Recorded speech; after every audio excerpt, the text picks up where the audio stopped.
Welcome back to Worst Case Analysis using Mathematica. We're going to look at general forms for analysis. This is brought to you by Right Paradigm Consulting, and I'm Jay Oplinger, the author. When you first learned circuit analysis, you likely wrote loop equations and solved them simultaneously. Doing this, you probably learned all the fun things about matrix algebra, which allows you to systematically solve these types of problems.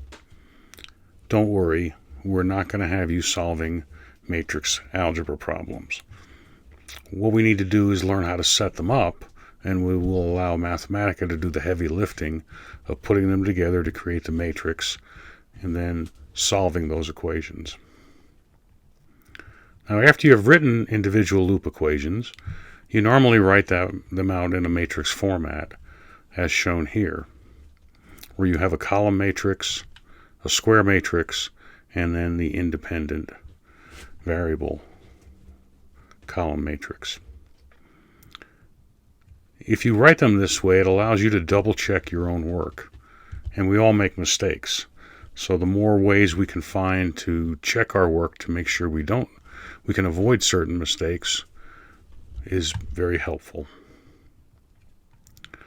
So the general form of equations, when we write loop equations, we're using Kirchhoff's voltage law, or KVL. And when we write nodal equations, we're using Kirchhoff's current law. These will always be set equal to 0. Very similar to when you're solving static problems in physics, where the summation of the forces ends up being equal to 0, because if it's static, then it's not moving.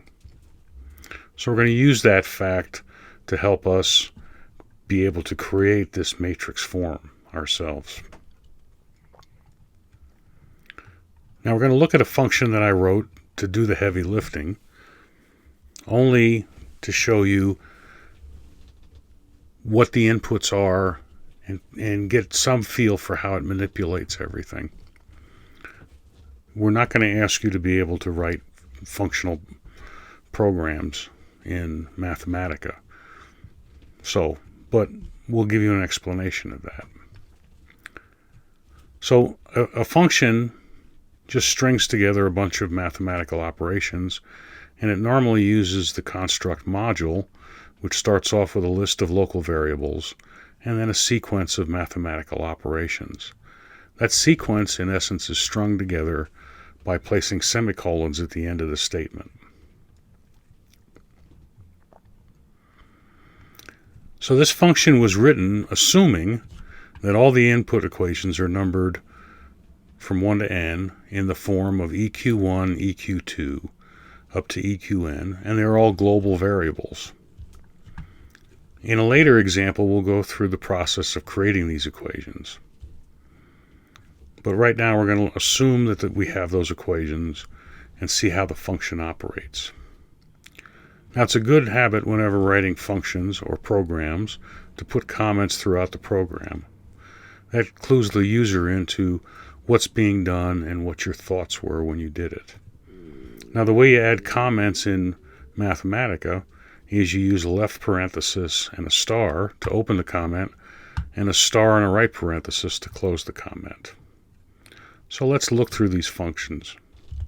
Now, keep in mind again, you're not going to be able, we don't expect you to be able to replicate this or similar functions.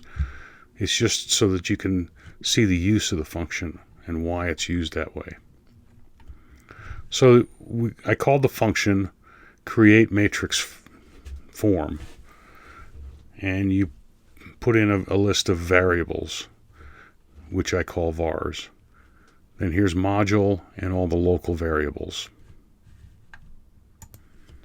Now, the first comment gives you a general look at what we're trying to do, which is put everything into a general matrix form. In order to do that, we need to know what the dimensions are. So we take the list of variables and we find its length, and that gives us the dimensions. We then use that dimensions to create a square matrix M that we will populate with the coefficients of the different variables. So the first real step is to go through each one of the equations and find the location of those variables in those equations. And we're going to make a list of those using this table function. Now this next table uses the locations found previously in each of the equations, and it places it in the locations I and j. So it populates the square matrix with the values. If it finds none, then it says, okay, put a 0 in there. Now the next step is to create a column matrix, y, and it's also of that length dimension. We're going to put in y the constant terms, but we need to find where those constant terms are in the equations. So in order to ease the understanding of how to find those, I wrote a separate function called find constant terms. And let's go look at that, and then we'll return to this function. So find constant terms uses the location of the variables and the list of variables. And here is its local variables. So again, we find the dimension, and we create a column vector with which we call C. Now we're going to loop through each equation, and the first variable we find is a list of all of the elements in an equation. So how many terms are there that are either added or subtracted? B finds the location of the coefficients associated with the variables. So we go through and we find the locations of all of those, put those in B. And now for the C element, we take the complement of those two. If there's an empty, which is the complement's just the difference between the elements in each one. If you find the complement and it's the null set, then we put a 0 there. If it's not, then we put the complement there, which tells us the location of all the constant values. Then we return that completed column vector, C. Notice there's no semicolon, so that's how you return a function from a function. You return a value. So we go back up here, and we take that returned value, and we give it a new name called conloc, which is the constant locations. Then we go into this table, and we go through and we find all the constants. We put a negative sign in front of them and enter them into the y input, the y column vector. Now we have all the components we want. So now we're going to print, and by print, they mean print to the notebook that you're in.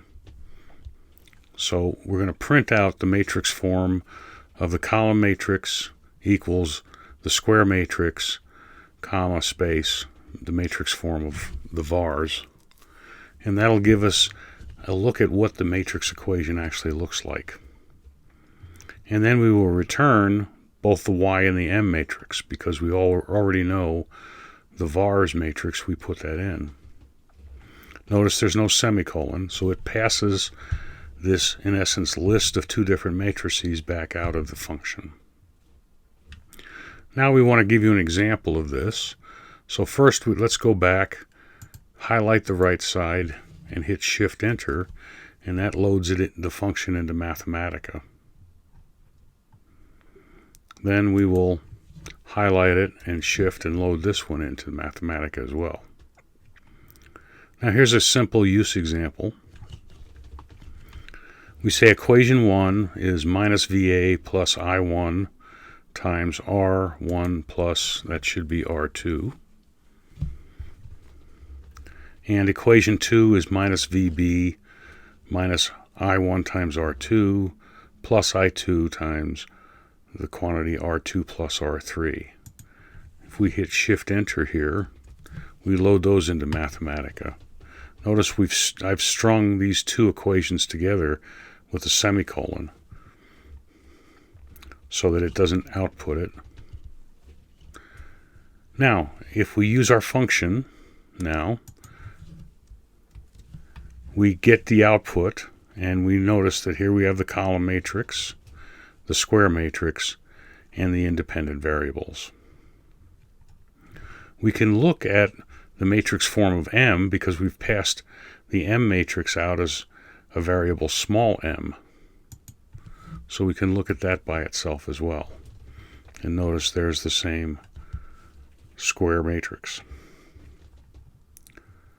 So in this notebook, we have looked at the general form that the solutions in worst case analysis take. And we've looked at a function that will do the heavy lifting of taking the equations we've written, put them into matrix form. And once they're in the matrix form, then we can use the power of Mathematica to solve them quite easily. So next time, we'll bring these first notebooks together and use them to solve a relatively simple problem by using KVL. And hopefully you'll get a feel for the power that Mathematica has.